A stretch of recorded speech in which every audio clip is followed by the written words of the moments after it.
Hello friends, welcome to S T tutorial YouTube channel. Friends, हम लोग science के part को सॉल्व कर रहे हैं और ये इसका 9वां पार्ट है।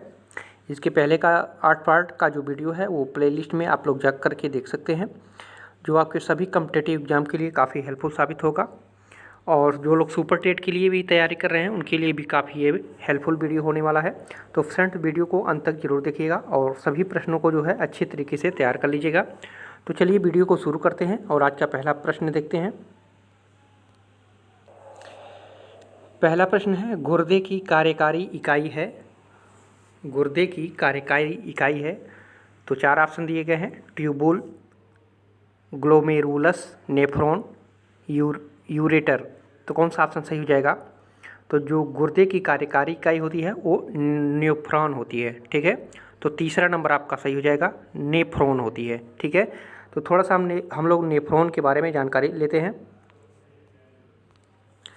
यहाँ पे देख लीजिए आप लोग नेफ्रॉन के बारे में थोड़ा सा। जो नेफ्रॉन होता है, गुर्दे की मूत्र उत्पन्न करने वाली कार्यात्मक संरचनाएं छाल से लेकर मज्जा तक फैली होती हैं। ये जो संरचना बनी हुई है, ये जो, ठीक है, ये जो संरचना बनी हुई है ये नेफ्रॉन के ही बने होते हैं। ठीक है, एक नेफ्रॉन का प्रारंभिक शुद्धिकरण भाग छाल में स्थित विक्रिय कणिका होता है, जिसके बाद छाल में होकर जो है मज्जात्मक पिरामिडों में गहराई तक जाने वाली एक वृत्तीय नलिका में पाई जाती है। ठीक है, तो नेफ्रॉन जो होता है ये गुर्दे की जो है कार्यवाही इकाई माना जाता है। ठीक है, तो ऑप्शन नंबर 3 आपका इसमें से सही हुआ था। दूसरा नंबर प्रश्न है, बच्चों में गंभीर प्रोटीन न्यूनता से, मतलब कमी से, बच्चों में गंभीर प्रोटीन न्यूनता से निम्नलिखित में से कौन सा रोग होता है? बच्चों में जब प्रोटीन की बहुत ज़्यादा कमी हो जाती है तो कौन सा रोग होता है? तो सही उत्तर हो जाएगा आपका ऑप्शन नंबर 2। ठीक है, क्वासियोरकर। क्वासियोरकर इस तरह से इसका नाम होगा, क्वासियोरकर।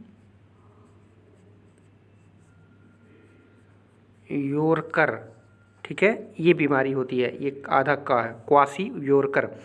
इसमें क्या होता है, जो छोटे बच्चे होते हैं वो बहुत ज़्यादा एज के दिखने लगते हैं छोटे उम्र में, और उनके मुंह पे झाइयाँ वाइयाँ हो जाती हैं और मतलब बुढ़े टाइप में लगने लगते हैं। ठीक है, तो वो क्वासियोरकर बीमारी होता है, जो छोटे बच्चों में जो है प्रोटीन की बहुत ज़्यादा जब कमी हो जाती है तो ऐसा रोग उनको लग जाता है। ठीक है, ठीक है, तो बी दूसरा ऑप्शन आपका इसमें से सही हो जाएगा, क्वासियोरकर। तीसरा नंबर प्रश्न है, गर्भवती महिला के लिए लौह तत्व का अभिस्तावित भत्ता क्या है? मतलब जो गर्भवती महिलाएं रहती हैं उनको प्रतिदिन जो है कितना लौह तत्व लेना चाहिए, ये प्रश्न आपका पूछ रहा है। तो पहले में है 20 मिलीग्राम प्रतिदिन, दूसरे में है 30 मिलीग्राम प्रतिदिन, तीसरे में है 40 मिलीग्राम प्रतिदिन और चौथे में है 38 मिलीग्राम प्रतिदिन।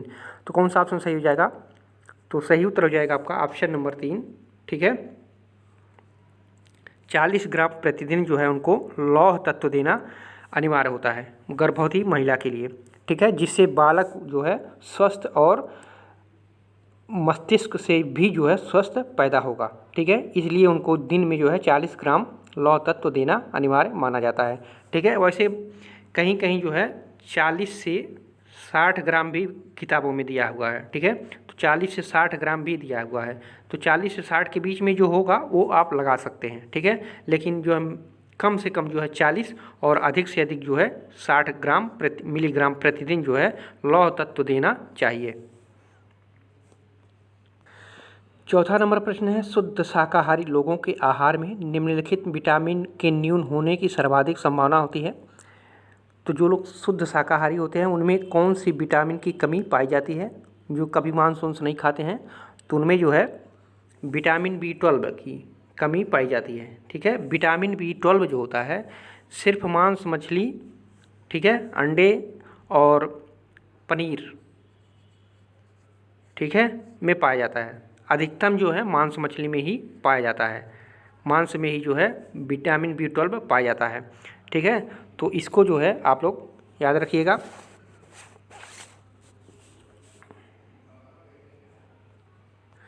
विटामिन 12 के बारे में थोड़ा सा देखते हैं। जो विटामिन B12 होता है केवल मांस, मछली, दूध और पनीर से प्राप्त होता है। यह न तो हरी सब्जी में होता है न फलों में, जैसा कि हमें प्रायः गलतफहमी रहती है। हाँ, फॉलिक एसिड लगभग हर भोज्य पदार्थ में मौजूद होता है।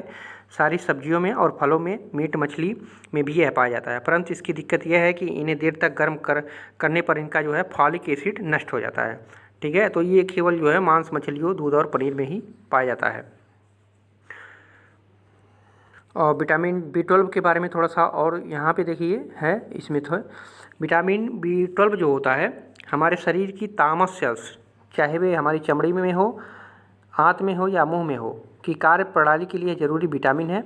इन सभी सेल्स का नियंत्रण इनमें जो है स्थित न्यूक्लियस के DNA और RNA द्वारा होता है और इसके लिए यह एक अनिवार्य विटामिन है। ठीक है, तो विटामिन B12 न मिले तो यह न्यूक्लियस काम नहीं करेगा, इसलिए इसकी कमी तो हर सेल जो है ठीक से काम करना बंद कर देगी। ठीक है, तो इतना इम्पोर्टेंट नहीं है, थोड़ा इसका जानकारी के लिए आपको लोगों को दिखा दिए इसको, और इसको जान लीजिए विटामिन B12 के मतलब मुख्य स्रोत क्या हैं और इसके कमी से होने वाले रोग क्या है। तो इतना ही जानकारी इसमें रखना है। और इसमें से विटामिन B12 का रासायनिक नाम भी पूछ सकता है। ठीक है, तो इसका रासायनिक नाम जो है 3 नाम होता है इसको। साइनोकोलामिन होता है और हाइड्रोक्साकोलामिन, ठीक है, और मेथिल कोबोलिन। ये तीनों नाम आप लोग याद रखिएगा, इन तीनों में से पूछ देता है कि इनमें से कौन सा विटामिन B12 का रासायनिक नाम है। ठीक है, तो साइनोकोलामिन, हाइड्रोक्साकोलामिन और मेथिल कोबोलिन। ठीक है, तो तीनों ये जो है विटामिन B12 के रासायनिक नाम हैं। ठीक है, तो इतने 2-3 पॉइंट हैं इसमें याद रखिएगा आप लोग। अगला प्रश्न देखते हैं। 5वां नंबर प्रश्न है, शरीर में विटामिन D निम्नलिखित के लिए आवश्यक है। मतलब शरीर में जो है विटामिन D किसके लिए आवश्यक है, ये पूछ रहा है आपसे प्रश्न। तो सही उत्तर हो जाएगा आपका ऑप्शन नंबर 3। ठीक है, कैल्शियम का अवशोषण करने के लिए शरीर में हमारे विटामिन D का होना अत्यंत आवश्यक है। तो तीसरा नंबर ऑप्शन आपका सही हो जाएगा। यहाँ थोड़ा सा देख लेते हैं। हमारे शरीर में विटामिन D कई फंक्शन को पूरा करने के लिए ज़रूरी होता है। विटामिन D हमारे आहार से कैल्शियम को अवशोषित करने में, ठीक है, देख लीजिए यहाँ पे, आहार से कैल्शियम को अवशोषित करने में शरीर की मदद करता है। इसके साथ ही विटामिन D शरीर में फास्फेट की मात्रा को जो है नियंत्रित करने में मदद करता है। हड्डियों, दांतों और मांसपेशियों को स्वस्थ रखने के लिए इन पोषक तत्वों की आवश्यकता होती है। ठीक है, तो हम लोग जो भोजन करते हैं और उसमें से जो है कैल्शियम को अवशोषण करके जो है हमारे शरीर के सभी अंगों में पहुंचाता है, जहाँ कैल्शियम की आवश्यकता होती है, उसका काम करता है विटामिन D। ठीक है, तो इस पॉइंट को आप लोग याद रखिएगा। तो 6वां नंबर प्रश्न है, वायु का अपवर्तनांक कितना होता है। तो वायु का अपवर्तनांक जो होता है वो आपका होता है 1.003। ठीक है, वायु का अपवर्तनांक हो जाता है 1.003। ठीक है, और ये जो दिया है 2.42 ये जो है ये हीरा का अपवर्तनांक होता है। ठीक है, इसको भी याद रखिएगा, ये हीरा का अपवर्तनांक है, ये वायु का अपवर्तनांक है। ठीक है, ये वायु का अपवर्तनांक है। अगर पानी का अपवर्तनांक पूछे, ठीक है, पानी का अपवर्तनांक आपसे पूछे तो हो जाएगा 1.33। ठीक है, इन तीनों पॉइंट को याद रखिएगा, बार बार पूछा जाता है प्रश्न। ठीक है, वायु का अपवर्तनांक 1.003 ये हो जाएगा।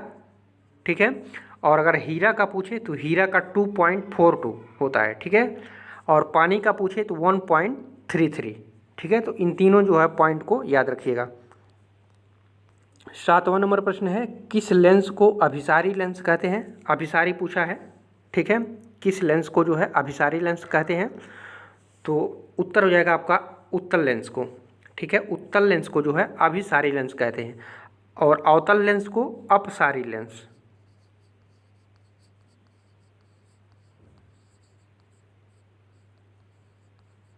ठीक है, उत्तल लेंस को अभिसारी लेंस कहते हैं और अवतल लेंस को अपसारी लेंस। ठीक है, अवतल अप ये इस तरह से मतलब कोटिंग से आप लोग याद कर सकते हैं। अवतल अपसारी, अभिसारी उत्तल। ठीक है, तो दोनों को याद रखिएगा, दोनों पूछा जाता है बार बार करके।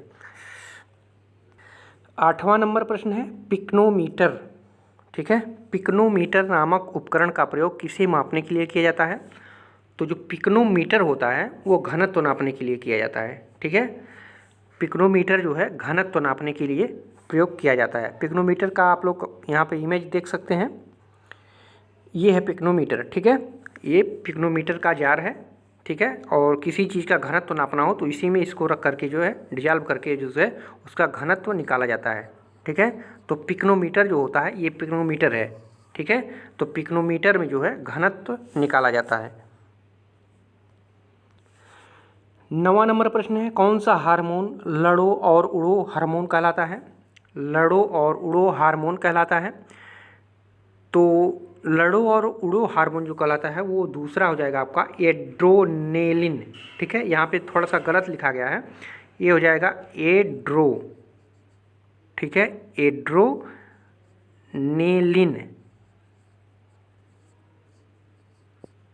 ठीक है, ये होगा एड्रोनेलिन। तो इसको जो है उड़ो और लड़ो हार्मोन कहते हैं। तो दूसरा ऑप्शन आपका इसमें सही हो जा रहा है। 10वां नंबर प्रश्न है, पौधे के किस भाग से काफ़ी प्राप्त होती है? तो पौधे के जो है बीजों से, जो फल लगे होते हैं उसको बीज निकाल के उसको जो है ड्राई करके जो है काफ़ी प्राप्त किया जाता है। ठीक है, तो सही उत्तर हो जाएगा आपका, आप बीजों से काफ़ी प्राप्त किया जाता है। तो सी ऑप्शन इसमें आपका सही हो जाएगा। तो फ्रेंड्स, ये रहे महत्वपूर्ण 10 प्रश्न। पूरा वीडियो देखने के लिए आप सभी को धन्यवाद। अगर वीडियो अच्छा लगा हो तो चैनल को सब्सक्राइब और लाइक ज़रूर कीजिएगा।